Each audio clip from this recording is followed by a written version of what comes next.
Hey, welcome back to Dealing with the Deckers. I'm Candace Decker on the Gulf Coast of Florida, and this is my co-host, sister-in-law, fellow realtor in the northwest suburbs of Chicago. So, Jamie, we're talking about a few fun things today. What do we got?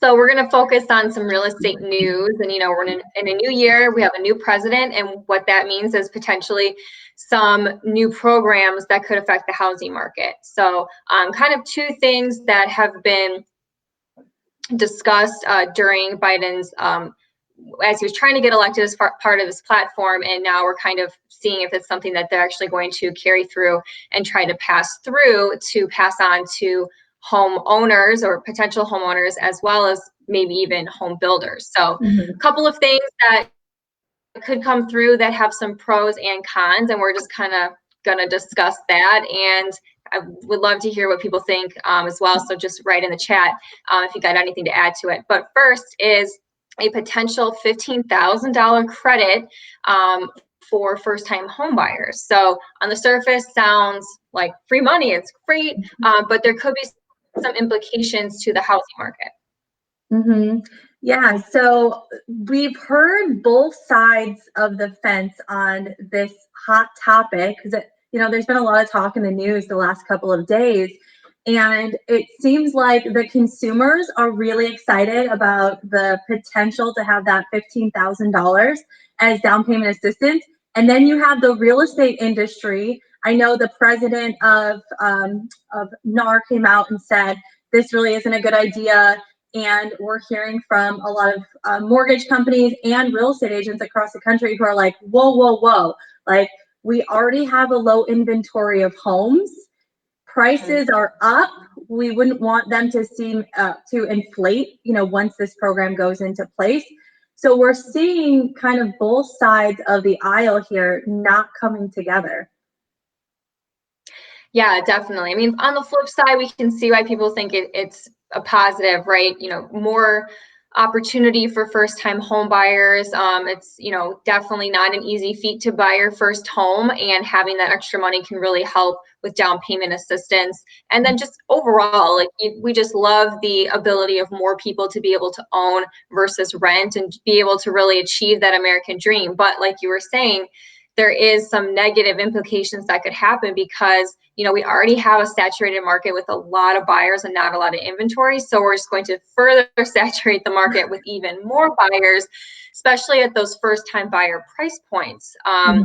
So we're we're already seeing it really tight right now, and it's just going to continue to get restricted. But the rationale behind this is obviously to get first-time buyers into the marketplace because in November, typically we see about 40% of buyers being first-time buyers, and we only saw about 32%. So we are seeing kind of a drop off a little bit of first-time buyers. It's kind of a push to get more of them into the market. Yeah, I think we have a lot to learn from 2010. Bush came out. He wanted to really push the housing market. It was kind of stale at that time. So there was a $10,000 tax credit. The problem that happened was it was only 1 year long. So all the buyers who wanted to take advantage of this, they just waited, they procrastinated towards the end.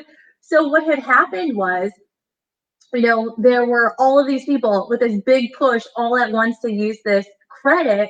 So for example, if there's a home listed at 300,000, the prices, they shot up temporarily to meet that high demand. The prices went up to 330,000. So yes, some of the buyers, they got the $10,000 tax credit. They paid 10% more for their home. And then what happened was a couple of months later, the prices went back down to 300,000. So I think the best thing could be more of a long-term credit, maybe applicable to buyers who really need it. I know there was some interesting talk. Was it 3 years that you had to, that if you hadn't bought a home in the last 3 years, you're going to qualify. Now, I don't know exactly. That's how they define a first-time buyer, is someone who hasn't bought a home in the past 3 years. So kind of a gray area there where, could you have bought and then been renting, or maybe moved in with your family for a while, and then could you still be applicable for this credit even if you have purchased a home before? So I think all of those stipulations and nuances are still yet to be seen. And obviously this is all still just talk. We haven't really even heard about this being pushed through or anything yet, because there's clearly some more pressing issues like COVID and vaccines and things like that need to be taken care of, obviously. But this is something that has been in talks. So, yet to be seen, but we'll continue to monitor this news topic and bring you any breaking news we have. But there is another side of this as well that could potentially come into play, and that's the potential reduction of MPI, which is monthly insurance premiums for borrowers as well. Yeah, this one I'm excited about, because I think this is what really is tough for buyers. So the mortgage insurance could tack hundreds of dollars onto your mortgage every month until you reach an 80-20 loan to value ratio. So I think if this can be reduced a bit, this is going to give more power to the buyer to possibly spend a little bit more money on their home and not affect the housing market as a whole. Yeah. And just for clarification, from our understanding, this would only impact FHA loans and wouldn't impact the private mortgage insurance PMI that you get with conventional loans when you put less than 20% down. So this is just our understanding from the articles we're reading. Again, this hasn't been really presented as something potentially to be voted on, but it's just kind of stuff that's been in talks and in the news.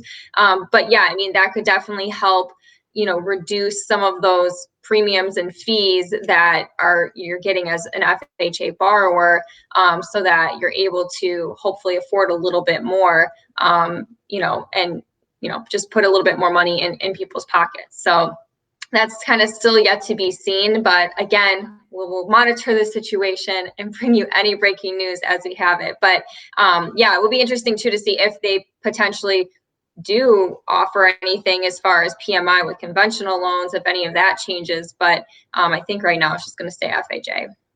Yeah, it'll be very interesting to see what happens. And I hope that this could potentially somehow create some more inventory in the marketplace, because our inventory, I know here in Southwest Florida, we're at just over a 1 month supply of homes, which we have historically low inventory levels. And I'm hearing word from around the country that in some areas, agents are seeing 50 to 100 offers on properties, which is crazy. So if you can just imagine what that pent up demand that we're seeing right now is going to do. So I'm just praying that we see some more inventory for buyers.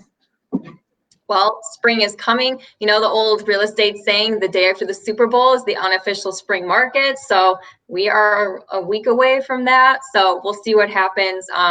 But hopefully we'll have some interesting news to share on our next episode. Yeah, sounds good. Well, thanks for tuning in and joining us for Dealing with the Deckers. We'll catch you on the next one.